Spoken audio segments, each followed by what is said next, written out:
Hello everyone, welcome to my YouTube channel Code with NTI. Today we are going to be learning how to create an amazing calculator with the use of HTML, CSS and JavaScript. You can see the functionalities of this calculator. It does addition, subtraction, multiplication, division and all kinds of calculations, simple calculations. So now basically we are going to be making use of two tools to create this: Chrome browser and VS Code. Now the Chrome browser is going to be used to show the results of our codes. Then the VS Code is going to be used to write the codes. So don't be scared, just follow along. So first of all, we create a folder. You can name the folder anything. Mine, I'm naming my own calculator. So after that, we now open this calculator in our Visual Studio Code. This is where we're going to be writing all of our codes.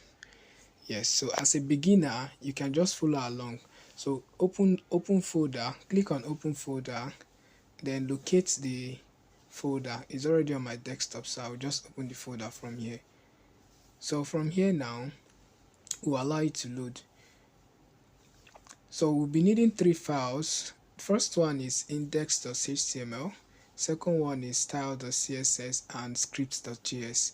And the index.html is going to be used to write all these things you are seeing on the right screen, which is on the browser. Yes, all those numbers, signs, symbols and the rest. So we can create the first file, which is index.html.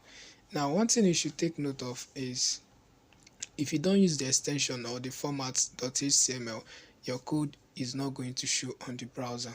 So you should take note of your typos. No matter what you want to name it, you can name it anything you want, even if it's not index. But for it to show on this browser, it has to be .html. So that is more like an extension, or should I call it a format, for showing your code on the browser. So now the next one we should create is style.css, which is going to be responsible for showing us the styling of the web page. You can see how beautiful this one is. You can see all this text, the hover, the beauty, the coloration, everything you are seeing here. It's all done with the use of the CSS. So just have fun, sit back and relax. You don't need to have any tension while doing this. Just relax and follow up.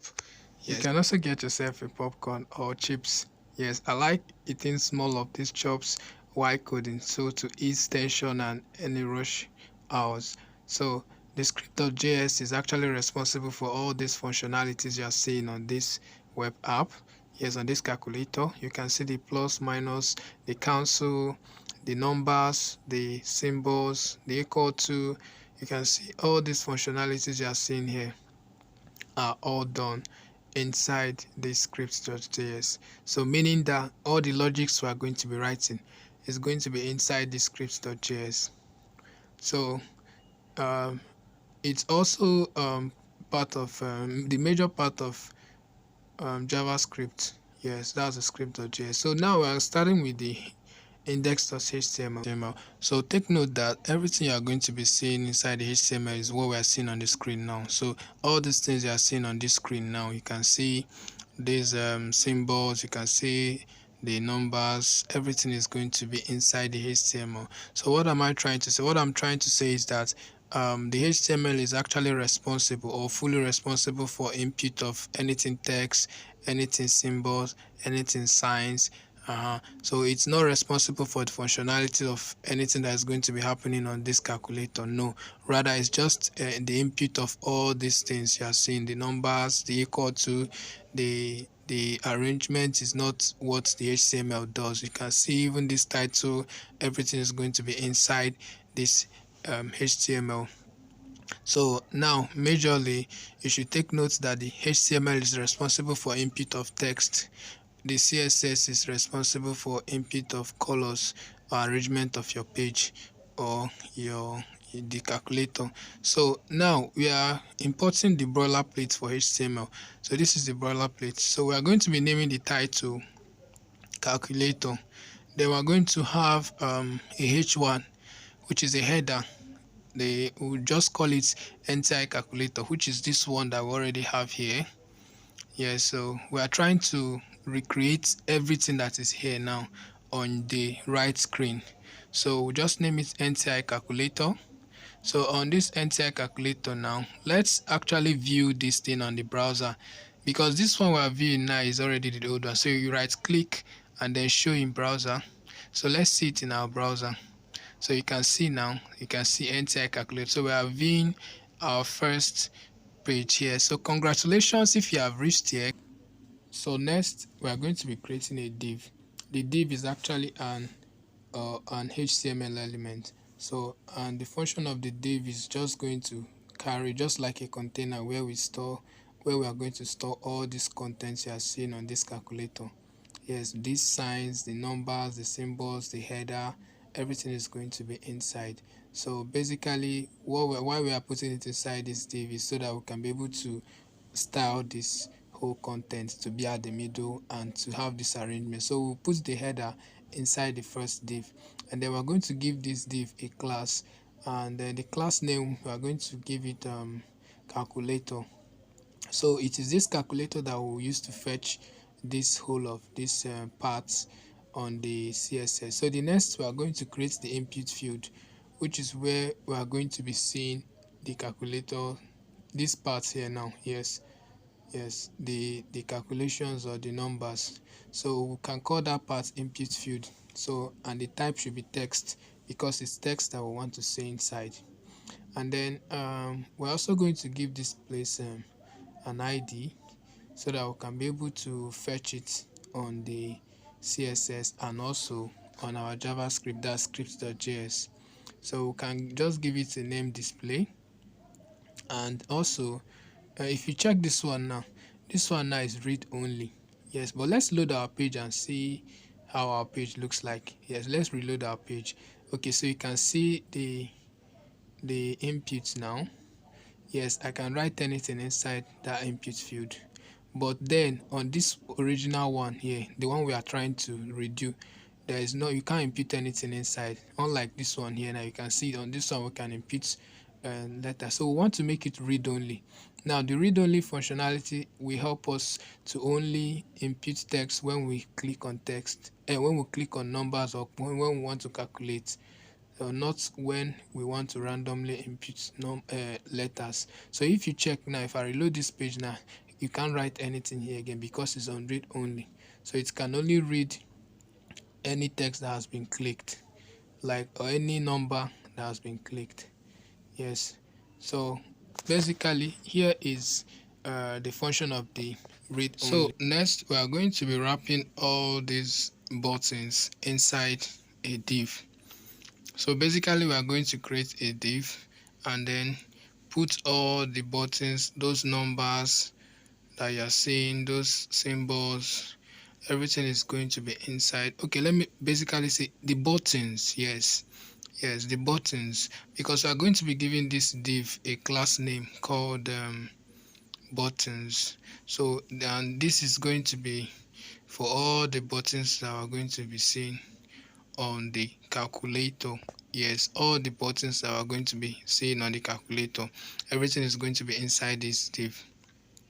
Yeah, the reason why we're putting it here is so that we can style it differently from the main div. So all these things you are seeing here, the numbers, the signs, the symbols, yes, everything is what we are putting inside here now. So the first thing we'll do is we'll create the first button, which is the cancel, that is the C, and we are going to give it a class name. Is an operator, so we'll give it a class name operator. So all the operators are going to be given a class name of operator.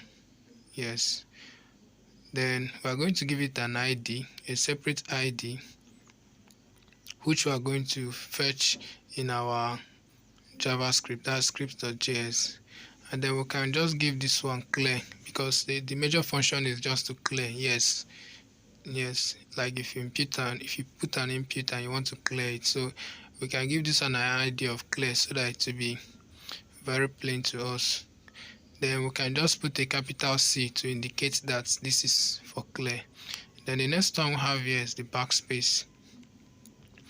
We'll just duplicate and then impute the next one, which is the backspace, and it's still an operator. So, and then but the only thing that will now differentiate is now the symbol. You can just go to your Google browser and just type backspace symbol, copy it and come and put here.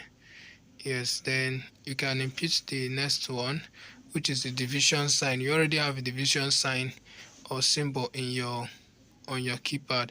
Always make sure you check the ID also. So on this backspace, we are giving it ID of backspace, because that's the function. Then this division, we are giving it an ID of divide. Then we are putting the divide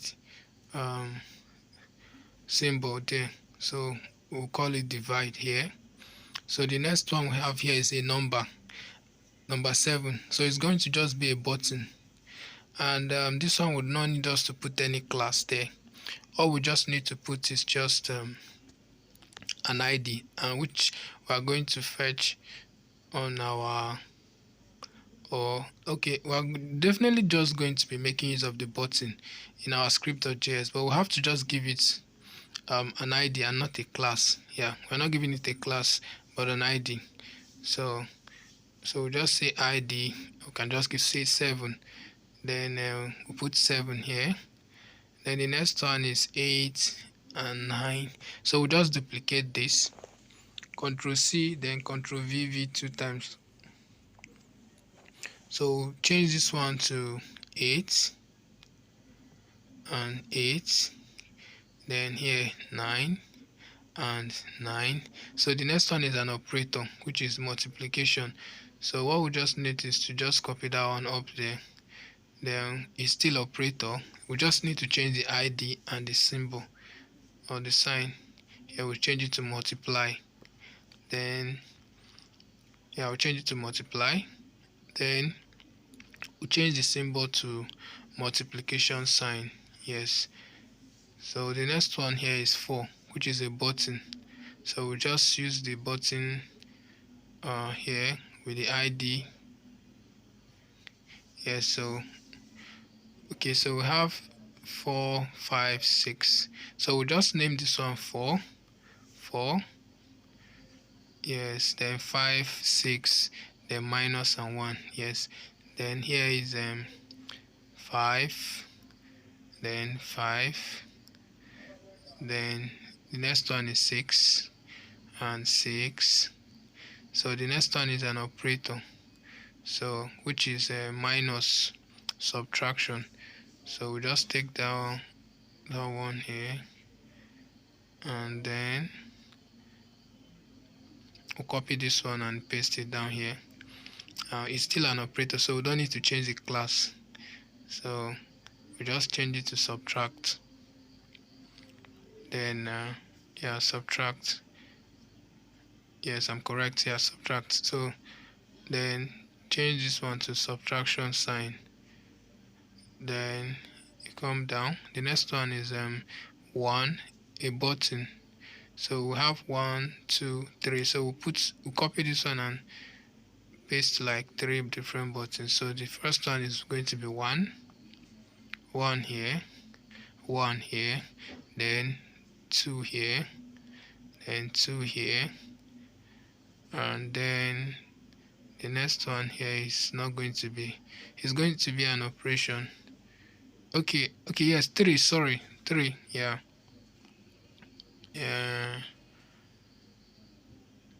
So the next one is operator, that which is addition. So we just only add here, then change the sign to addition sign. Then the next one is a button, which is 0.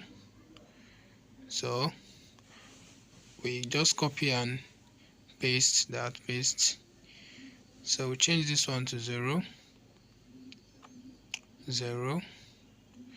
Then this one here is a decimal place, decimal. Change this one to decimal. I think this one should be, should we have a class here? Basically, okay, you should just name it decimal. Yes, decimal. Then I think that we just put a sign, just the dots, yes. Then on that second one down here, which is the equal to is an operator. So we're going to be having a class here. Yeah, we can just, yeah, we are giving it an ID calculate. Then we are going to have a class, and the class is going to be an operator. Yes, operator. Yes, then we're changing that sign there from 3 to equal to. So here you can see we have this now. So let's see how our code looks like. So I think we have imputed all the necessary things. So don't forget to subscribe. Thank you.